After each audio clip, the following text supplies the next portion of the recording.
आप सुबह से रात तक जो भी सोचते हो उसकी फाउंडेशन क्या है? I am this body. एक बार सोचो, देखो क्या होता है। I am this body, I am this body. तो वो अवेयरनेस जो हर तरफ है, आप चाहो तो अपनी आंखों से आप चांद तारों को देख सकते हो, आसमान को देख सकते हो, लेकिन जितना बोल रहे हो I am this body, I am this body, तो क्या हो रहा है, आपका वो ध्यान जो सब जगह रह सकता है वहां से सिमट करके सिर्फ और सिर्फ इस बॉडी तक आ गया। इसको लिमिटेड थिंकिंग बोलते हैं, जो सारी दुखों की जड़ है। बोलो I am the space, just like infinite space. कहां है थॉट? थॉट तब तक जिंदा रह सकता है जब तक आप अपने आप को फॉर्म समझते हो। जैसे ही आपको ये रियलाइज हुआ I am the formless, thought गया। अब थॉट आपके हाथ में है। थॉट को यूज करना है करो, नहीं करना है मत करो। स्वरूप जिसकी बात करी जा रही है इसमें बार बार, जब चाहे अपने थॉट को अपने स्वरूप में रखो। स्वरूप में रखने का मतलब क्या है? स्वरूप आपका फॉर्मलेस है, तो थॉट को फॉर्मलेस में लाने का मतलब क्या है? थॉट मरा, थॉट गया, क्या रह गया? अवेयरनेस रह गई। Free from the limitations of the form is the formless, is awareness. अब अगर वो थॉट यहां पर होगा भी तो आपको फर्क नहीं पड़ेगा, क्योंकि अब आपको समझ आ गया है कि उसको लिमिटेड करने का कोई तरीका नहीं है। कुछ सेकंड्स के लिए मैं सोच सकता हूँ आई एम दिस बॉडी, कोई काम करना है, तो उससे कोई फर्क नहीं पड़ने वाला है, because I am still going to be infinite. कुछ देर के लिए मैं भिखारी की एक्टिंग कर सकता हूँ, लेकिन उससे कोई फर्क नहीं पड़ने वाला है, मैं राजा ही हूँ। और ये भी सिर्फ एग्जाम्पल्स है, don't get entangled in examples. Actual में मैं ना राजा हूं ना भिखारी हूं, दोनों की लाइफ लाइन हूं। नहीं तो फिर थॉट के लिए कोई ना कोई जगह बची रह जाती है। मैं राजा हूं, मैंने ये जान लिया है मैं राजा हूं। What do you mean by that? राजा कौन सा सुखी है? भिखारी से ज्यादा दुखी है।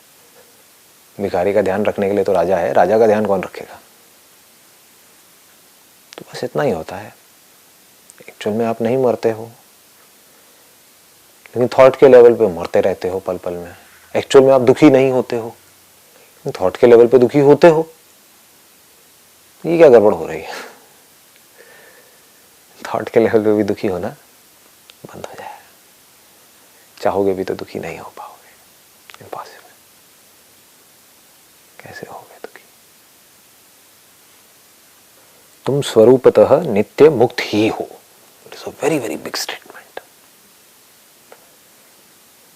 जो हम एक्चुअल में हैं उस लेवल पे तो कहीं कोई प्रॉब्लम ही नहीं है, लेकिन जो हम नहीं है वो हमने समझ रखा है अपने आप को। क्यों समझ रखा है? क्योंकि बचपन से हमारी अपब्रिंगिंग ऐसी हुई है, हमारे आसपास में पूरी दुनिया ऐसी है, कंडीशनिंग ऐसी है, इस बॉडी का स्ट्रक्चर भी ऐसा ही है। क्योंकि जो एक्सपीरियंसेस होते हैं वो बार बार मुझे क्या लगता है, मुझे हो रहा है, मुझे हो रहा है, मुझे। तो जो भी कुछ सुबह से रात तक हो रहा है वो उस मैं को पक्का कर रहा है, और सारे दुखों की जड़ वो मैं ही है। वो मैं जो इस बॉडी तक आकर के अटका हुआ है। मतलब ये कमजोर नहीं है।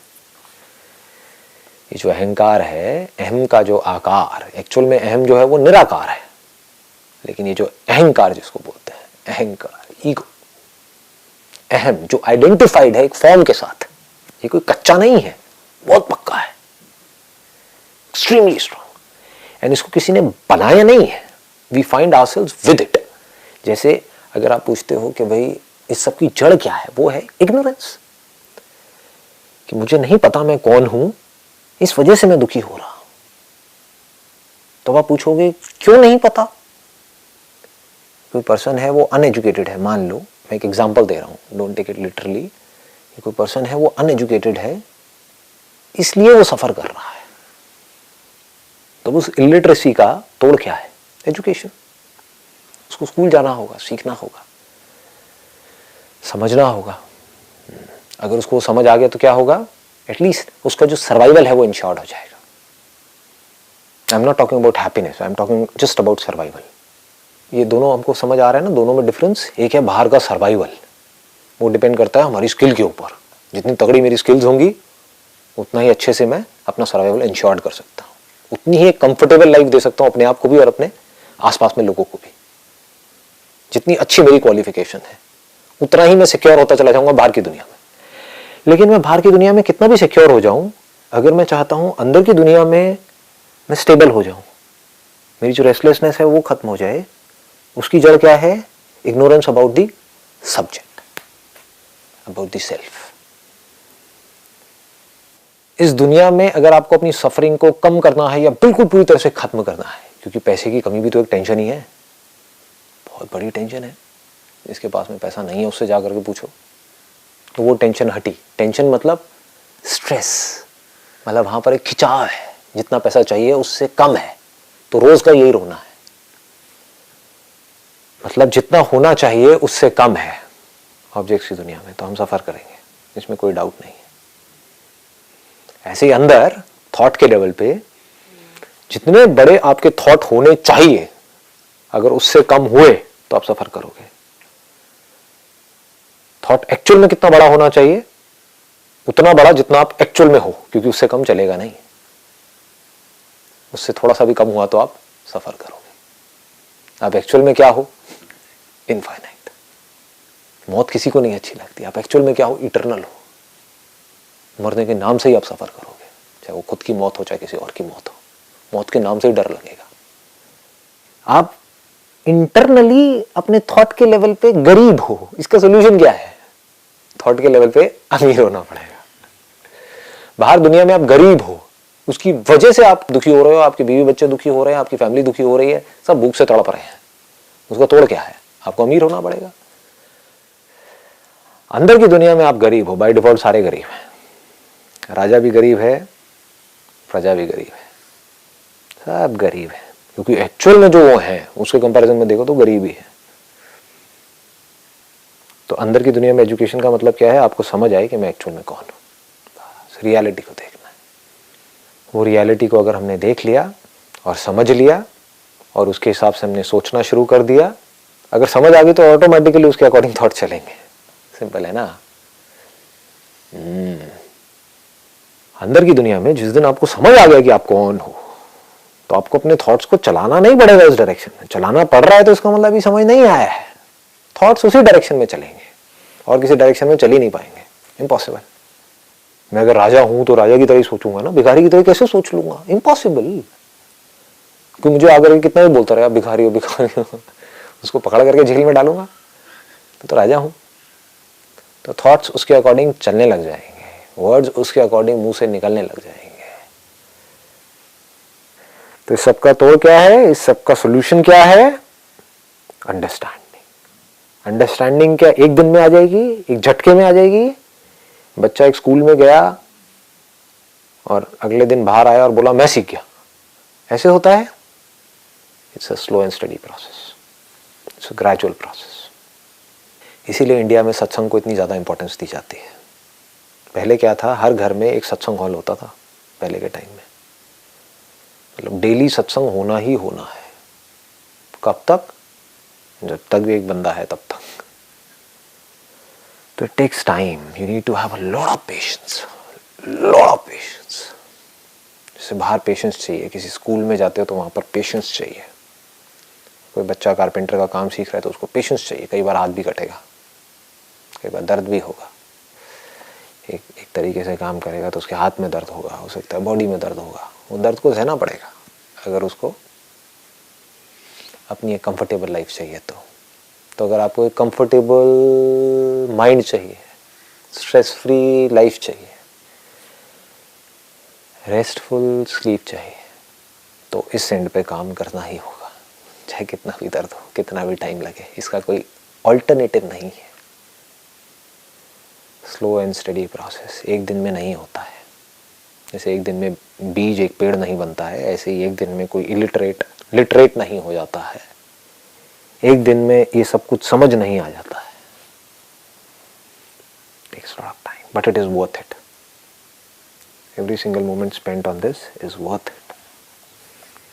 क्योंकि यहां से आप खुद की जो वास्टनेस है उसको देख रहे हो, उसका अलग ही मजा है।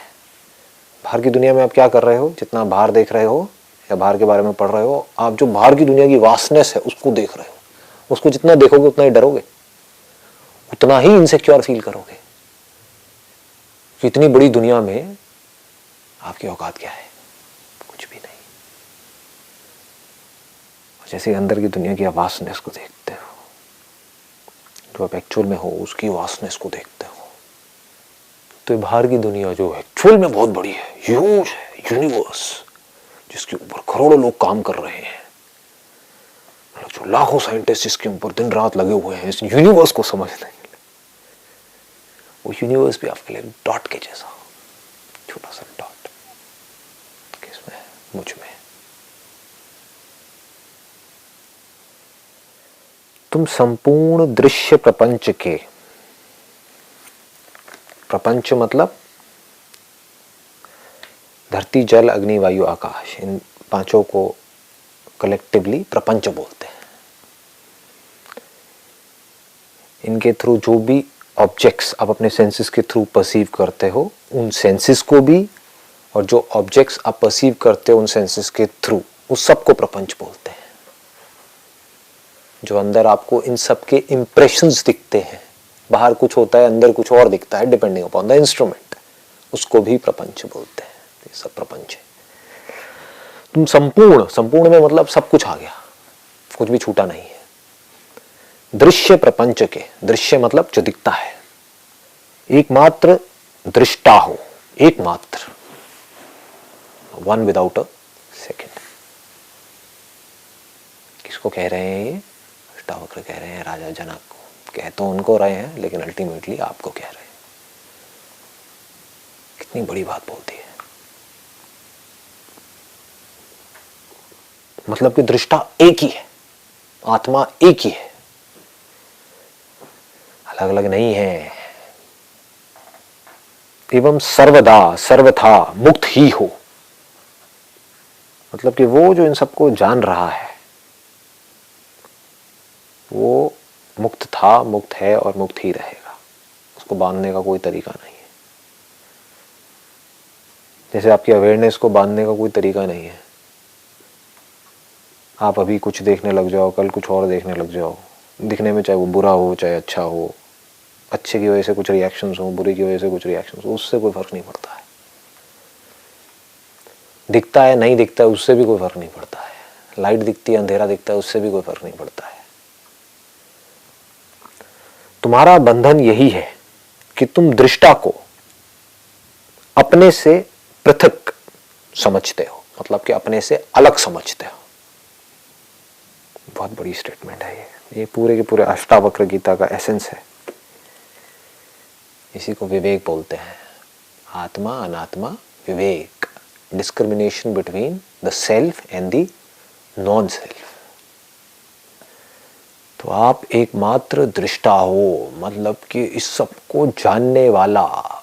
अगर कोई जानने वाला ही नहीं है तो सुख दुख किसको होगा? सुख दुख होगा भी या नहीं होगा? इस दुनिया में सुख दुख नाम की चीज होगी या नहीं होगी? नहीं होगी अगर कोई जानने वाला नहीं है। कोई एक्सपीरियंस नहीं होगा। एक्सपीरियंस किसे होगा अगर कोई जानने वाला ही नहीं है? तो फीलिंग किसे होगी? और जब एक्सपीरियंस ही नहीं होगा, फीलिंग ही नहीं होगी, सुख दुख ही नहीं होगा, थॉट्स ही नहीं होंगे, तो प्रॉब्लम किसे होगी? तब तो कोई सेपरेशन है ही नहीं। जो भी कुछ हो रहा है इस पूरी की पूरी दुनिया में, उस सबका बेस क्या है अगर जानने वाला नहीं है? तो जिसको कॉन्शियसनेस बोलते हैं। लेकिन वेस्ट में लोगों ने क्या किया, कॉन्शियसनेस का भी एक कॉन्सेप्ट बना दिया है, एक आइडिया बना दिया है। They talk about consciousness, but they don't have any clue what this consciousness is all about. क्योंकि वो कॉन्शियसनेस को अपने आप से अलग समझ रहे हैं, उसको भी एक फिनोमिना समझ रहे हैं। वो ये समझ रहे हैं कॉन्शियसनेस भी बनती है और मिटती है। वही गलती कर रहे हैं जो पास्ट में अनगिनत लोगों ने करी है। वो कॉन्शियसनेस को मिक्स कर रहे हैं थॉट के साथ में। वो सोचते हैं कि कॉन्शियसनेस भी कंट्रोल होती है।